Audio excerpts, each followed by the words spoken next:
Wait a second, is Joe Biden now a closet supporter of Donald Trump? There you go, man. I need that hat. Want my autograph? Hell no. You know my name. And you do a selfie. There you go.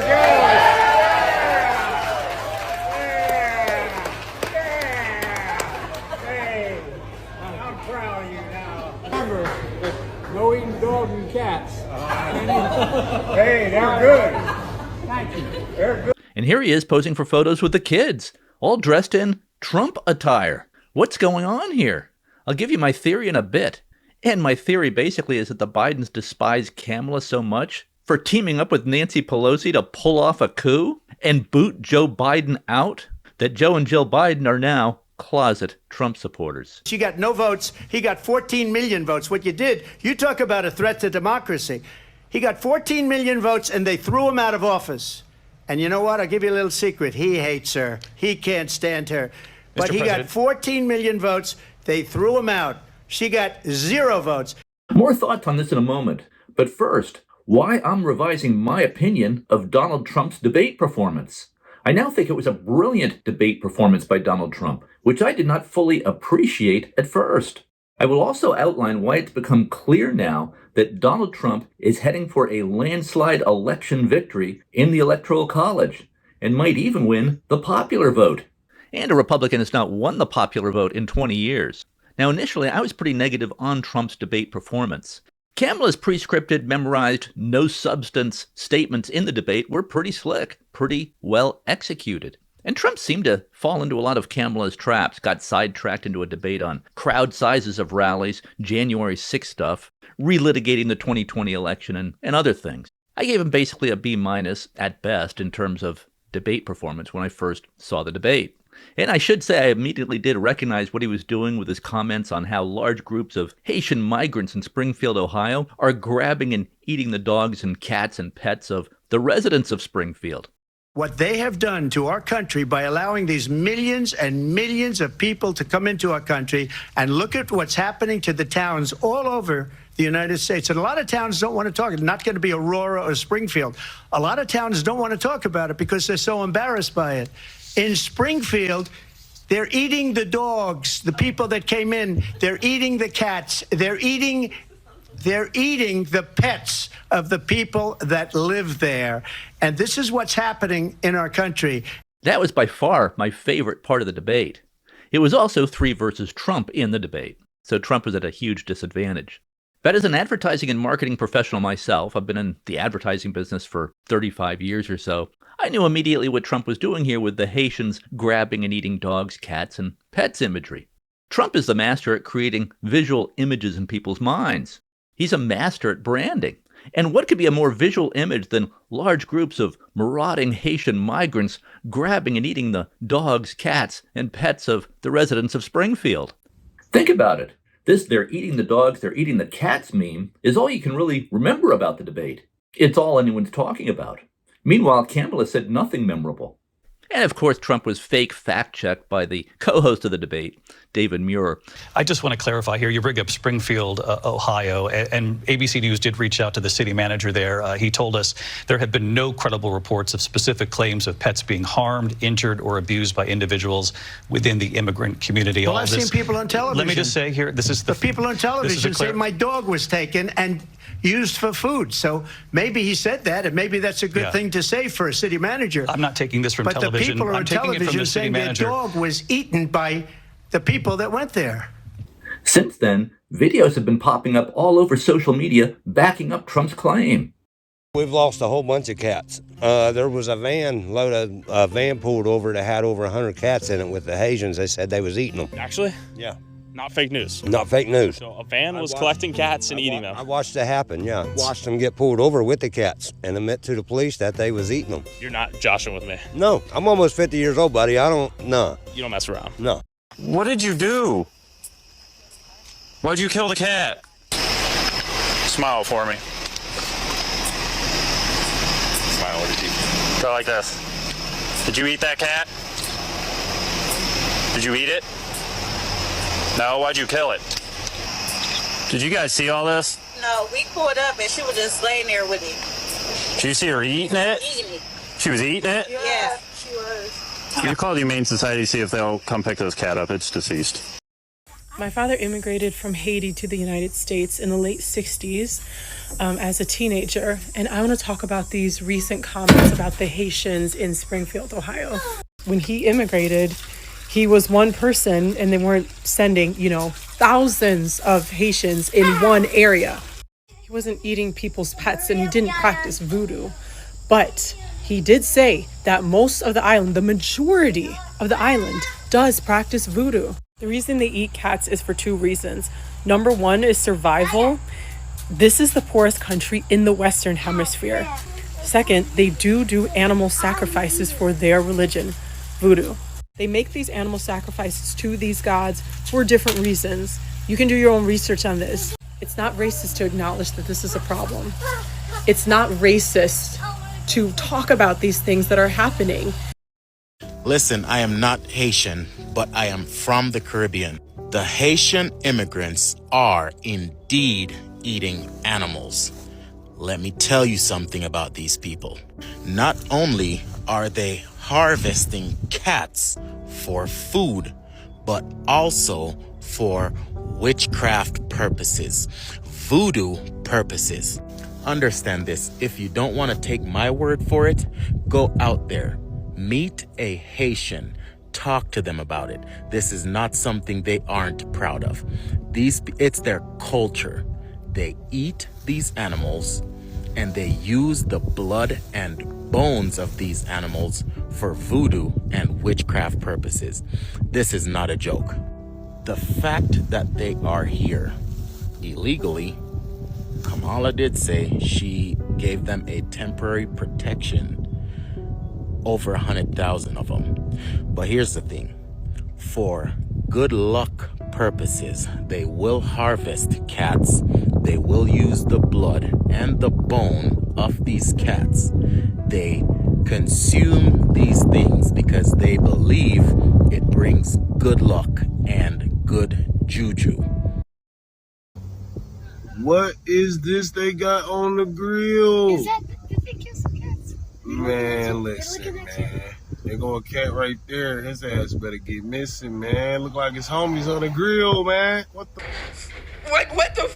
This shit is not fun. This shit is not cool, bro. They really out here decapitating animals and y'all are making jokes out of it. Imagine if you went outside and you saw your dog's head decapitated on the fucking ground. Like, why are y'all thinking this shit's a joke? It's not a joke.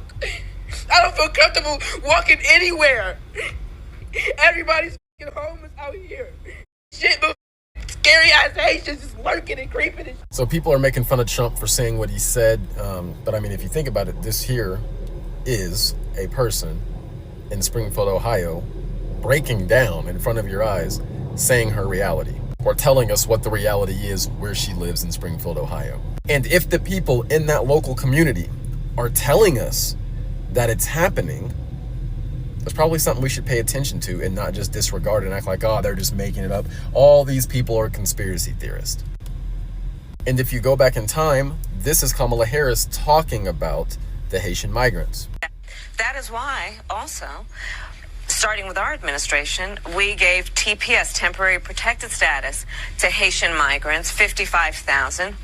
And then more recently, we extended temporary protected status to over 100,000 Haitian migrants for that very reason, that they need support, they need protection. So what's happening in Springfield, Ohio is a direct result of Biden and Harris's policies. Now this is all everyone is talking about. And this visual image that Trump created in people's minds just hammers Trump's point home that Biden, Harris, and the Democrats are destroying America by inviting 15 million migrants to just pour across the border into the country over the last nearly 4 years. And Trump's deployment of this visual image in people's minds was on the level of his destruction of Megyn Kelly in that Republican primary debate in 2016. Megyn accused Trump of calling women fat slobs and other insults, and Trump diffused Megyn's attack by saying he was only talking about Rosie O'Donnell. You've called women you don't like fat pigs, dogs, slobs, and disgusting animals. Your Twitter account... Only Rosie O'Donnell. No, it Megyn tried to come back, but it didn't matter at that point because people were laughing so hard. Trump diffused Megyn's attack with a funny image, that being Rosie O'Donnell. Well, Trump used the same tactic in his debate with Kamala, this time deploying a visual image of marauding Haitian migrants grabbing and eating people's dogs, cats, and pets.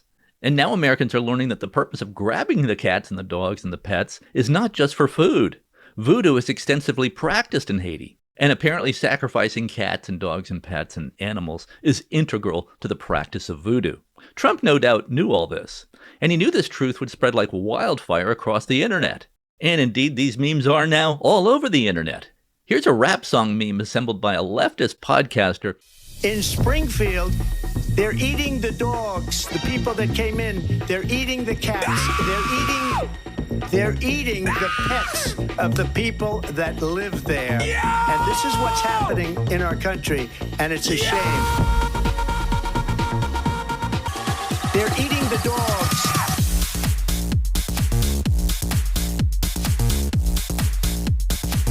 They're eating the dogs.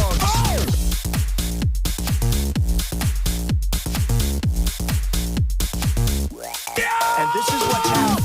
Dogs.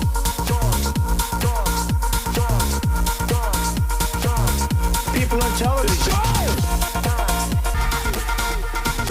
There have been no credible reports of specific claims of pets being harmed, injured, or abused by individuals within the immigrant community. Well, I've seen people on television. Let me just say here, this is the people on television say my dog was taken and used for food. So maybe he said that, and maybe that's a good thing to say for a city manager. I'm not taking this from but television. But the people on television saying their dog was eaten by the people that went there.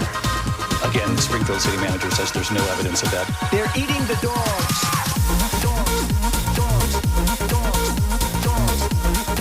And this leftist thought that this meme rap song would damage Trump. But Trump supporters loved it. They started sharing it all over social media. And this meme rap song created by this leftist podcaster spread like wildfire across social media. And this leftist deleted it. But fortunately, others managed to capture it before it was deleted. Trump's "They're eating the dogs, they're eating the cats" song also became a big thing on TikTok among young people. They're eating the dogs, they're eating the cats. Eat the cat, eat the cat. They're eating the dogs, they're eating the cats. They're eating the dogs, they're eating the cats. Eat the cat, eat the cat. They're eating the dogs, they're eating the cats. Eat the cat, eat the cat. They're eating the dogs, they're eat the cat. They're eating the dogs, they're eating the cats. Eat the cat. They're eating the dogs, they're eating the cats. Eat the cat, eat the cat. Eating the dogs, they're eating the cats. Eat the cat, eat. They're eating the dogs, they're eating the cats. Eat the. And here are dogs reacting to the song. Springfield, they're eating the dogs, the people that came in. They're eating the cats. They're eating the pets of the people that live there. And this is just driving Democrats insane. Here's Eric Swalwell just blowing up over these memes. What in the hell is this? The chairman tweets, "Protect our ducks and kittens in Ohio," because he goes down some crazy rabbit hole, completely debunked that aliens are eating pets. My God, are you okay, Mr. Chairman? And Trump, of course, has been posting memes like this. So Trump, in my view, just won the debate with that statement, just that statement alone.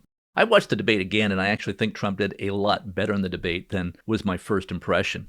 And here's more evidence that Trump won the debate. Now, might not have won it stylistically. I think Kamala Harris was, pretty polished, pretty slick. She didn't say anything. It was just a bunch of attacks on Trump and just basically cotton candy statements. No statements about what she would actually do as president. And of course, what matters in the debate is not so much what the pundits think. What matters is what the undecided voters think. It's 98% of America pretty much knows who they're going to vote for. Maybe 2% are actually undecided. The debate is aimed at persuading the undecided, the independent voter. This is where Trump really scored.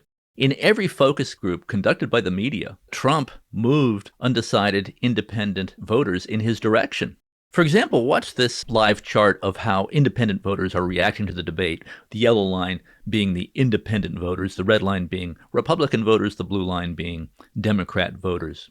We are going to play clips from last night's debate. Lee has showed them to a group of voters who responded in real time using handheld dials. So Donald Trump has no plan for you. And when you look at his economic plan, it's all about tax breaks for the richest people. I am offering what I describe as an opportunity economy, and the best economists in our country, if not the world, have reviewed our relative plans for the future of America. What Goldman Sachs has said is that Donald Trump's plan would make the economy worse, mine would strengthen the economy. What the Wharton School has said is Donald Trump's plan would actually explode the deficit. 16 Nobel laureates have described his economic plan as something that would increase inflation and by the middle of next year would invite a recession.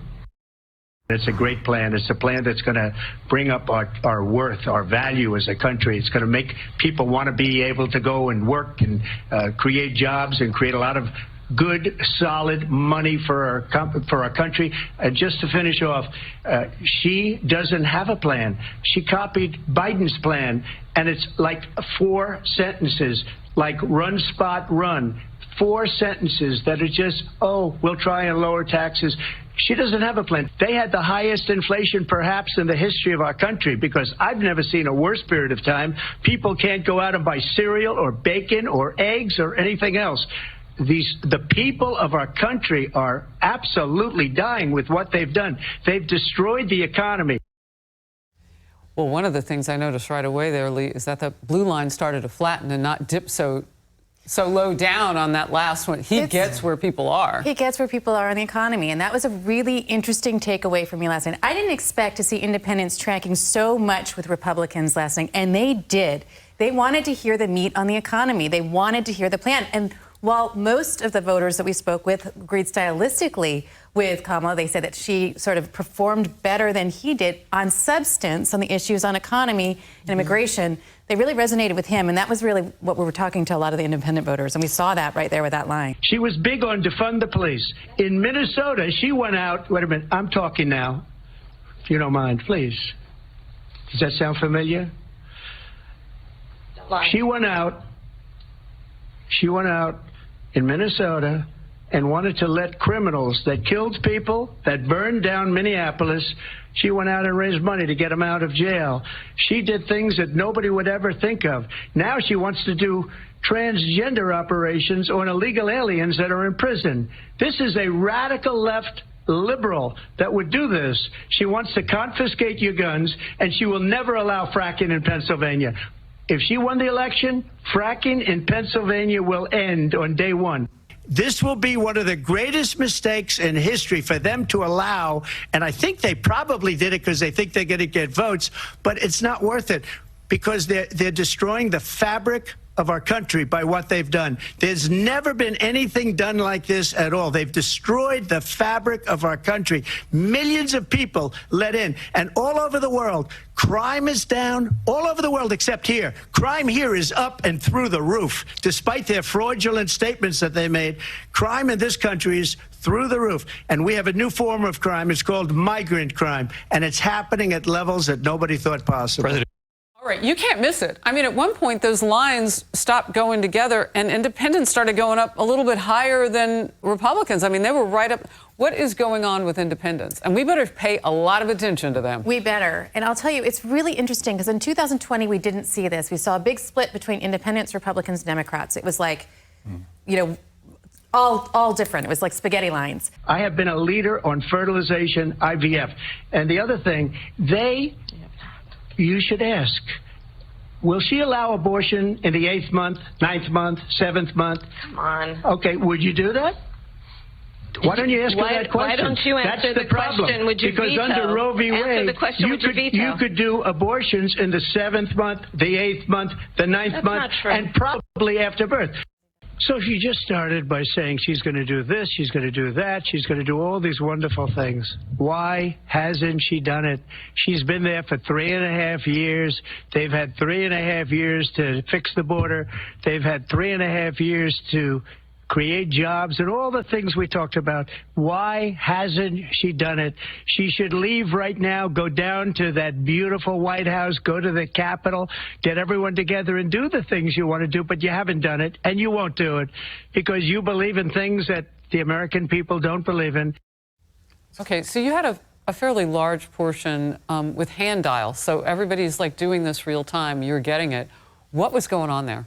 So I think this was an exercise of framing, and I think this is one of the best things that Donald Trump did last night, was he framed something that people are going to remember, which is, if she's saying that she's going to do all these things, why hasn't she done it in the last 3.5 years? And it's a question that a lot of voters had, and I think it's also the question a lot of Democrats have. So you didn't see Democrats go as low when he was talking about that, because they want to know, what is going to be different now? What are you going to do different? And it was a very, very smart exercise in framing. And Reuters found the same thing. In conversations with 10 previously undecided voters, 6 broke in Trump's direction, 3 broke in Kamala's direction, and 1 remained undecided. Now, that's a very small group of undecided voters, but that's pretty much what all the media focus groups are finding. And there are 2 more strong tells that Team Kamala was not liking what they were seeing in terms of numbers. They have internal polling numbers. They're watching how the public is reacting, and they weren't liking what they were seeing from their polls while the debate was going on or immediately after. Because almost as soon as the debate was over, Kamala Harris was asking for another debate. You know, if you use an analogy of world title boxing fights, the winning fighter does not ask for a rematch. The losing fighter always asks for a rematch. So Team Harris was asking for a rematch. They were asking for a second debate right after the first debate ended. If Team Harris really thought that Kamala did that well, they would not be asking for a second debate. And Trump now is saying that there's going to be no third debate, the first debate being with Joe Biden and the second debate with Kamala. And of course, Team Trump is doing their own internal polling too. If Trump thought he needed another debate with Kamala, he'd do it. But Team Trump obviously does not think that Trump needs another debate with Kamala again. They must like the status quo. They must like what they're seeing. They must like the race as it currently stands. Also, right after the debate, Team Harris rolled out the Taylor Swift endorsement. If Team Harris thought Kamala won the debate with the voters, they would have saved the Taylor Swift endorsement till later. They wouldn't have wanted to step on the news of her wonderful, great debate victory if they thought that she indeed had a victory. But they felt, obviously, that they had to roll out the Taylor Swift endorsement right away to distract voters from what happened during the debate. They would not have stepped on Kamala's debate performance by immediately rolling out this Taylor Swift endorsement if they thought that Kamala had really won the debate. Also very interesting, ABC News posted the closing statements of both Kamala Harris and Donald Trump on their TikTok channel. Trump's closing statement got 18 million views and 1.4 million likes, compared to Kamala's closing statement, which got 4 million views and 200,000 likes. Trump just hammered Kamala on TikTok with these closing statement videos published on the ABC News sites. This is not a conservative channel. This is a left-leaning channel, ABC News. And Trump got 18 million views and Kamala got 4 million views. Trump got 1.4 million likes and Kamala got 200,000 likes. Now, Trump's performance was far from elegant, but he hammered on all the themes that really matter to voters. Number 1, he hammered the Harris-Biden inflation. 2, he hammered on the Biden-Harris regime's fanatical commitment to open borders that allowed upwards of 15 million migrants to just pour across the southern border. And number 3, he kept pointing out that there were no new wars under Trump, and there's been nothing but wars under Harris-Biden. He was also pretty strong on the Harris-Biden disaster and incompetence in Afghanistan that essentially gave the green light to Putin to invade Ukraine, because once Putin saw how incompetent Harris-Biden were on foreign policy and national security, he just went into Ukraine. Now, a lot of people don't like Trump's personality very much, but people have had enough inflation, want the border secured, and want an end to the Harris-Biden wars. And Kamala Harris made it very clear that the wars will continue if she's elected. She is a sock puppet for the military-industrial complex that the left used to be worried about. And Trump promised he would end the Russia-Ukraine war during the transition if he's elected, before he's president. Whether he can do that or not is another question, but Harris made it clear she wants the Ukraine-Russia war to continue. And David Muir, the host, the co-host, asked Trump if he wanted Ukraine to win the war. And Trump very wisely said, I just want the killing to stop. I want the war to stop. That upwards of 1 million people have died. And here's that exchange. Like, Mr. President, you have said you would solve this war in 24 hours. You said so just before the break tonight. How exactly would you do that? And I want to ask you a very simple question tonight. Do you want Ukraine to win this war? I want the war to stop. I want to save lives that are being uselessly, people being killed by the millions. It's the millions. It's so much worse than the numbers that you're getting, which are fake numbers. Look, we're in for 250 billion or more. I want to get the war settled. I know Zelensky very well, and I know Putin very well. I have a good relationship, and they respect your president, okay? They respect me. They don't respect Biden. How would you respect him? Why? For what reason? He hasn't even made a phone call in 2 years to Putin, hasn't spoken to anybody. They don't even try and get it. That is a war that's dying to be settled. I will get it settled before I even become president. If I win, when I'm president-elect, and what I'll do is I'll speak to one, I'll speak to the other, I'll get them together. That war would have never happened. And in fact, when I saw Putin after I left, unfortunately left because our country has gone to hell. But after I left, when I saw him building up soldiers, he did it after I left. I said, oh, he must be negotiating. It must be a good, strong point of negotiation. Well, it wasn't, because Biden had no idea how to talk to him. He had no idea how to stop it. And now you have millions of people dead, and it's only getting worse, and it could lead to World War III. Don't kid yourself, David. We're playing with World War III, and we have a president that we don't even know if he's... Where is our president? We don't even know if he's a president. And just to clarify they here... threw him out of a campaign like a dog. We don't even know. Is he our president? But we have a president, Mr. President, that doesn't know he's alive. Your time is up. Just to clarify in the question, do you believe it's in the U.S. best interests for Ukraine to win this war, yes or no? I think it's the U.S. best interest to get this war finished and just get it done. All right. Negotiate a deal, because we have to stop all of these human lives from being destroyed. If Trump had said he wants Ukraine to win, obviously Putin's not going to stop the war at that point. So Trump couldn't have said that. Trump wants the war to stop. And I think that was just perfect in terms of what voters want to hear. And of course, everyone saw that it was 3 versus Trump the entire debate, with the ABC moderators fake fact-checking Trump at every turn and interrupting his answers, while they conducted 0 fact-checks of Kamala and no difficult follow-up questions for Kamala. The ABC co-host basically did all of Kamala's work for her. And here's a montage on that. Vice President Harris says that women shouldn't trust you on the issue of abortion because you've changed your position so many times. There is no state in this country where it is legal to kill a baby after it's born.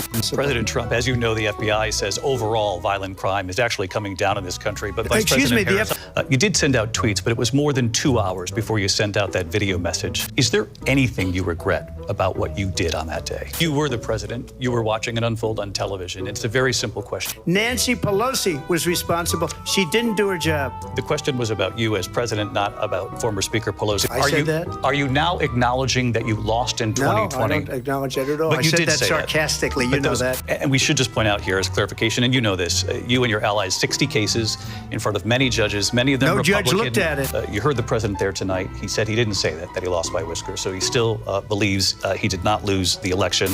Why do you believe it's appropriate to weigh in on the racial identity of your opponent? So just a yes or no, you still do not have a plan. And I think the voters noticed this because it was just so obvious how biased these ABC moderators were. ABC News completely destroyed itself as a brand with this debate performance. But I think Trump did fine. He delivered the main memorable moment of that debate with that brilliant "they're eating the dogs, they're eating the cats" segment that became a worldwide meme. And there's yet more evidence that Trump will win this election big, that it won't even be close. And that's this new Pew Research poll. Now, I always take polls with a heavy grain of salt, like a full salt shaker. But Pew is one of the most respected polling outfits. And this is a huge sample size, 8,044 registered voters, compared to the usual media polls that poll 1,000 to 1,500 people, sometimes as few as 800 people for the media polls. So this was 8,044 registered voters that were polled by Pew. And also, registered voter samples are less favorable to Republicans than likely voters. Now, Pew Research has Trump and Kamala tied at 49% apiece. So that doesn't sound that earth-shattering at first glance. But remember, a tie in the popular vote almost certainly means that Trump wins the Electoral College. Remember, Biden won the popular vote in 2020 by 4.5%, but Trump fell just 40,000 votes short of winning the Electoral College if he had gotten the vote in a few battleground states, specifically 10,000 more votes in Georgia, 10,000 more votes in Arizona, and 20,000 more votes in Wisconsin. If that had happened, Trump would have been president. So Trump lost in 2020 by 40,000 votes, lost the popular vote by more than 4%, because Democrats run up big totals in states like California and New York. Trump also lost the popular vote in 2016 to Hillary by 2.1%, but won pretty comfortably in the Electoral College. So if Pew has it 49-49, well, that's terrible news for Kamala. But it gets way worse when we drill down into the crosstabs. So by way of comparison, Pew, with the same poll at this same time in the race in 2020, had Biden leading Trump by 10% in an election that turned out to be very close. Just a 40,000 vote gap between them in those three key battleground states, Wisconsin, Georgia, and Arizona. But if we dive into how this Pew poll breaks down demographically, Trump is winning the white male vote by 20 points, and he's winning by 9 points among white females. Wait, I thought women hate Trump. That's what we keep getting told. It turns out not. And by way of comparison, in 2020, in this same poll, Trump was leading among whites, male and female, at this time by just 7%. Now he's leading among whites by 14%, males and females combined. Plus, he's doing better among every racial minority. He's getting 17% of the black male vote, according to Pew, and he's getting 9% of the black female vote. In 2020, Trump got 12% of the black male vote and 5% of the black female vote, which, by the way, is still better than what Republicans usually get among black Americans. But now Trump is doing 5 points better among black men and 3 points better among black women, according to Pew, as compared to 2020. But here's where it gets insanely good for Trump. Trump is getting 82% of the white evangelical Christian vote, and he's winning among Catholics 52-47. He's winning by 5 points among Catholics. Almost always the presidential candidate who wins the Catholic vote wins the presidency. Biden won Catholics massively in 2020. Obama won among Catholics in 2008 and 2012. And according to Pew, Catholics make up about 20% of the electorate. 35% of Biden's voters were Catholic in 2020, while just 14% of Trump's voters were Catholic in 2020. So if Pew is right and Trump is now winning among Catholics by 5%, well, that's devastating for Kamala, especially in the Rust Belt swing states like Pennsylvania, Michigan, Wisconsin, where there are a lot of Catholics. So Trump is winning among all Catholics by 5 points, but among white Catholics, Trump is just crushing Kamala with 61% support among white Catholics. And how is Kamala doing among younger voters? Well, not nearly as well as Joe in 2020. And here's CNN's polling guy, Harry Enton, explaining this fact to CNN's viewers. How much does she need help? How can? Yeah, I mean, why does Kamala Harris welcome Taylor Swift's support? Why does she need the help? Well, let's just point out something that I have been noting all along during this campaign, and that is the underperformance that both Joe Biden and now even Kamala Harris has among young voters. All right, so this is the Democrat versus Trump margin among voters age 18 to 29 or under the age of 30. You go back 4 years ago at this point. Look, Joe Biden had a 28-point advantage.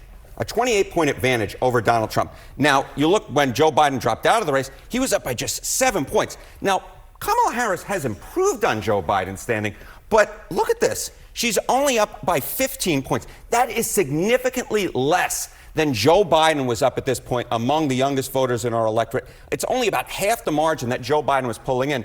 So in every demographic, Trump is outperforming his 2016 and 2020 numbers. But there's more. The liberal-leaning, the left-leaning famed election prognosticator and statistician Nate Silver, who used to work for the New York Times, has released his new election forecasting model. And he now gives Donald Trump a 61.6% chance of winning. And by the way, Nate Silver is getting absolutely hammered in the comments of his Twitter, of his X feed, because most of his followers are liberal. And they don't like what Nate Silver is saying. Trump with a 61% chance of winning. I think what Trump has done absolutely brilliantly is transform the Republican Party into a populist America First party of the working class. Republicans used to be thought of as the party of bankers, Wall Street, corporate America, and country club types. Now Democrats are that party. They're the party of the elite. Democrats are the party of Wall Street, corporate America, the CIA, the military-industrial complex, and the party of endless wars, which is why many voters who used to back Bernie Sanders are now backing Trump. Trump is bringing in many populist Democrats, people like RFK Jr., Tulsi Gabbard, because they believe Trump will get us out of these wars. And he'll also take on the deep state. Trump has completely flipped the script on Democrats. And of course, Trump himself used to be a Democrat. Remember George W. Bush and Dick Cheney? They were the endless war people. The people who started a war with Iraq by mistake that cost us thousands of dead Americans, 60,000 wounded Americans, trillions of dollars, and 500,000 to 1 million dead Iraqis. Dick Cheney and George W. Bush started a war by mistake. And now Kamala Harris is boasting that she has the endorsement of Dick Cheney. You talk about extreme.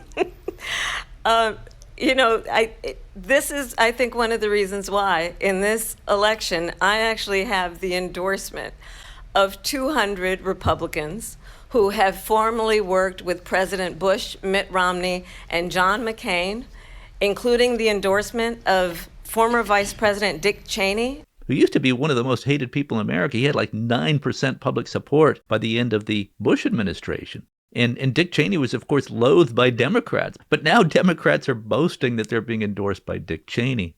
And of course, under Trump, the Middle East was in a state of relative calm and peace by the end of his administration. North Korea had stopped its ICBM missile test and its nuclear weapons test because Trump had established a relationship with the dictator of North Korea, Kim Jong-un.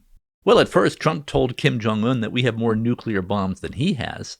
And by the way, Rocket Man should have been handled a long time ago.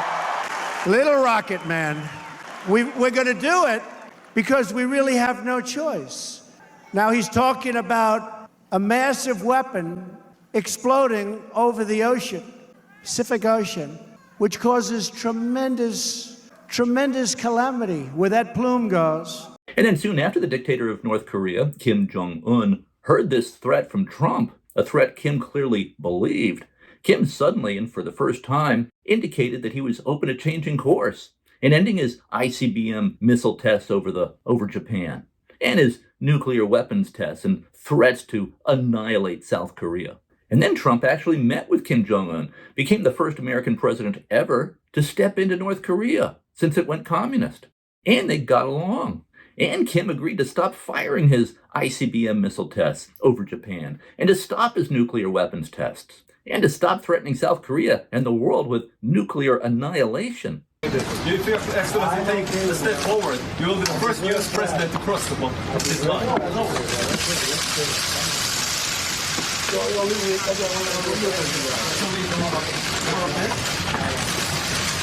And Kim Jong-un walking toward one another, then that handshake, both looking serious before smiling just moments later.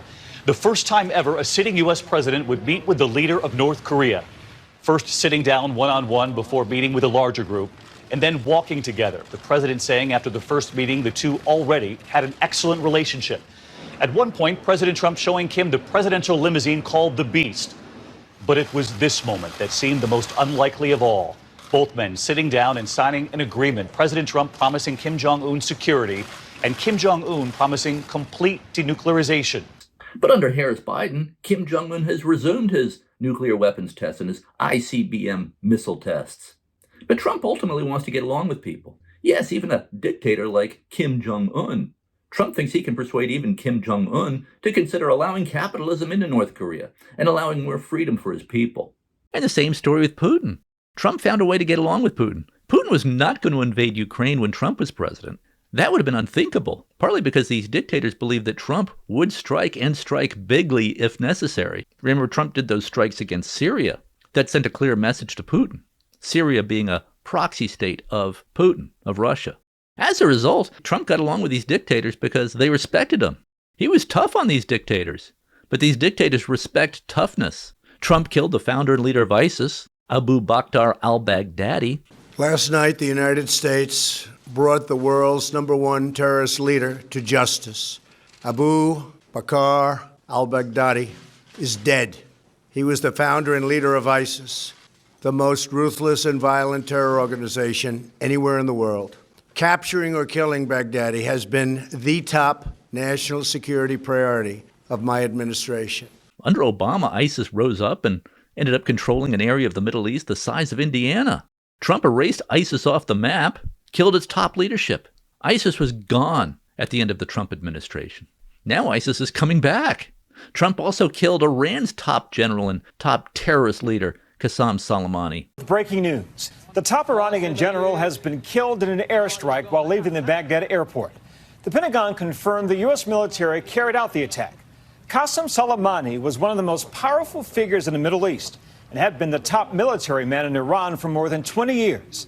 Last night, at my direction, the United States military successfully executed a flawless precision strike that killed the number one terrorist anywhere in the world, Qasem Soleimani. Iran became quiet after this. Trump subscribes to the Reagan doctrine of peace through strength. Weakness, vacillation, and incompetence are what lead to war. It would have been unthinkable for Putin to have invaded Ukraine while Trump was president. Trump believes in quick strikes to take out the bad guys, not getting bogged down in endless wars. He does not believe in the neoconservative idea of nation building and how it's our job to spread democracy. No, the job of the American president is to look out for America. America first. And under Trump, by eliminating ISIS and taking out the bad guys, the two top terrorists, Baghdadi and Soleimani, the Middle East became a region of relative peace and calm under Trump, something that was thought impossible. The Middle East has been immersed in war for thousands of years. Trump brought peace to the Middle East by showing strength, by showing he will strike the bad guys if necessary. Now look what's happened in the Middle East under Harris-Biden. Predictably, the Middle East is in flames again. Putin saw the Harris-Biden incompetent performance in Afghanistan. Just a disgrace. So he saw this as an opportunity to invade Ukraine. And Harris promises to continue the war. Voters want an end to these wars. And now the coup de grace. Joe Biden appears to be secretly backing Trump. There he goes. You heard Trump on the debate stage. He declared that the Bidens despise Kamala. She got no votes. He got 14 million votes. What you did, you talk about a threat to democracy. He got 14 million votes and they threw him out of office.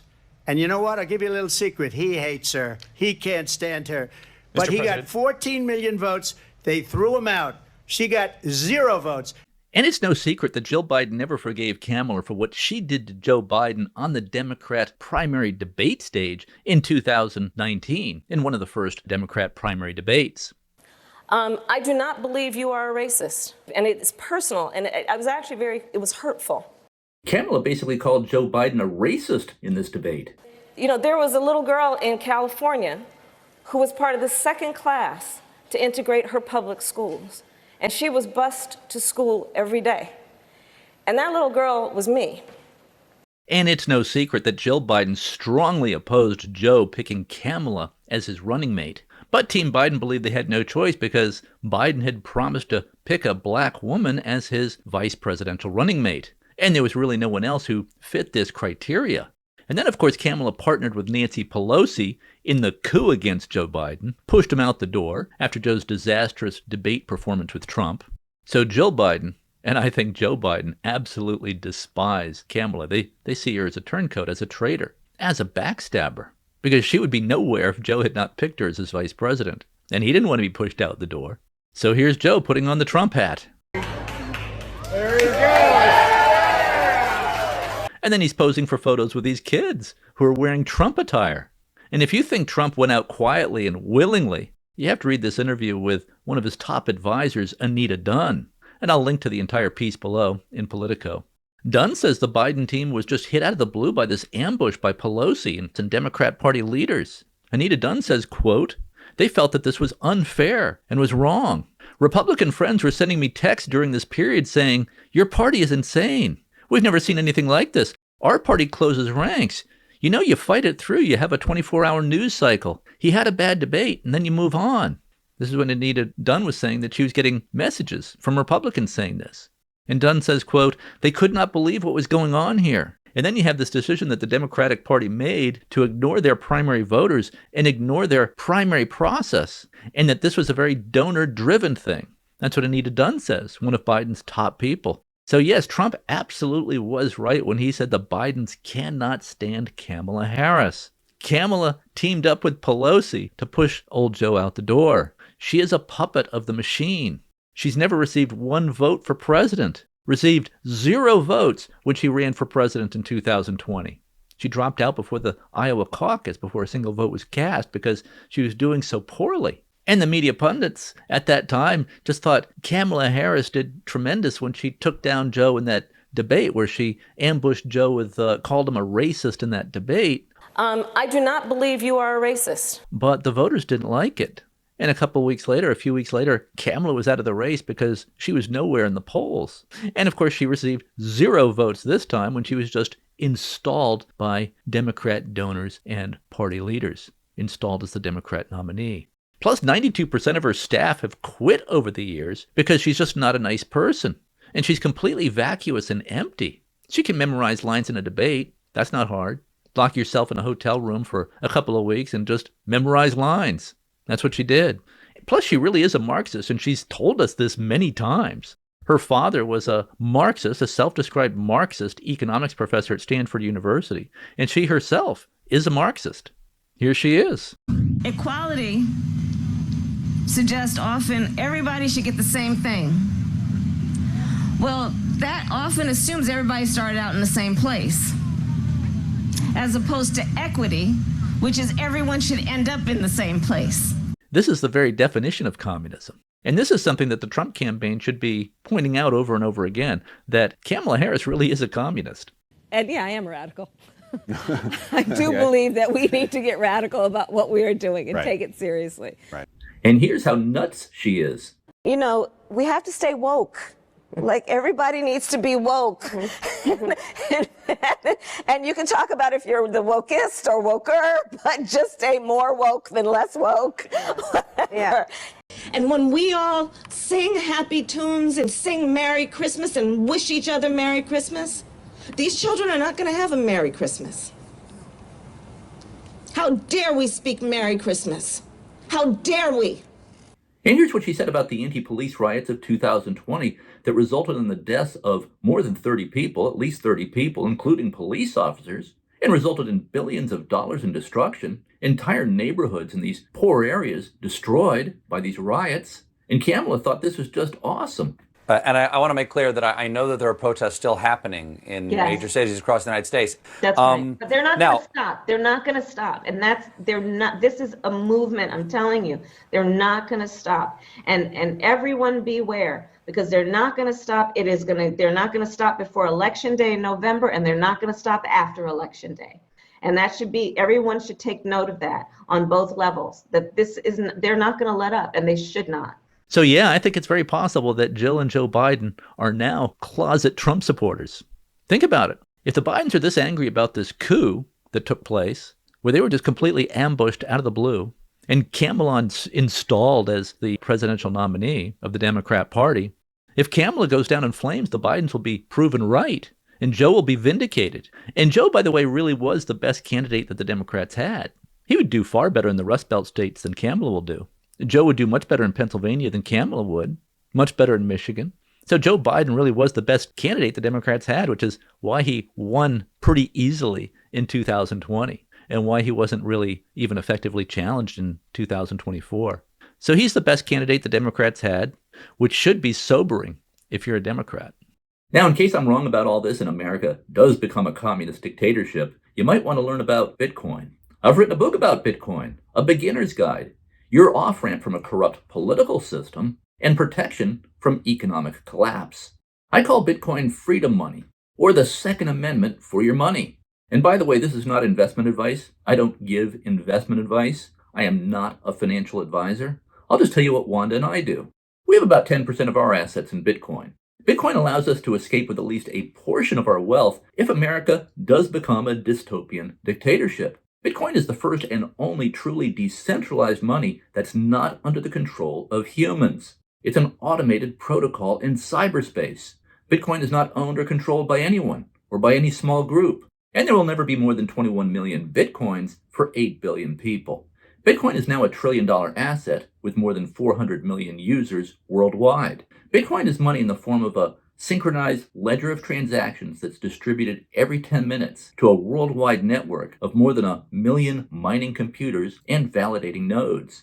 And it's truly decentralized. So long as there's one computer in the world or one hard drive in the world that contains the Bitcoin ledger of transactions, Bitcoin still exists. Bitcoin was designed to survive a thermonuclear war, or worse. China tried to outlaw Bitcoin transactions and Bitcoin mining in the summer of 2021. China, a totalitarian government, failed, gave up on trying to outlaw Bitcoin. Bitcoin is indestructible, unconfiscatable money, so long as you do not store your Bitcoin on an exchange, and so long as you keep control of your private key code and don't share it with anyone else. And you can produce your own private key code by rolling dice. And there are more possibilities for private key codes than there are atoms in the known universe. And pay no attention to the other crypto assets out there, which are not decentralized and which are under the control of humans. And 99% of them are scams. Bitcoin is money, but it's also a wealth protection, a wealth storage, and a wealth transportation system. You will have great difficulty transporting a gold bar through an airport or across a border if America does become a dystopian dictatorship, like what's happened now in Brazil. With Bitcoin, you carry your wealth in the form of a private key code that you can hide. Bitcoin also protects you from the government's fiat money printing press, which is effectively unlimited taxation without legislation. That's why politicians aren't worried about the $36 trillion national debt, soon to be $100 trillion.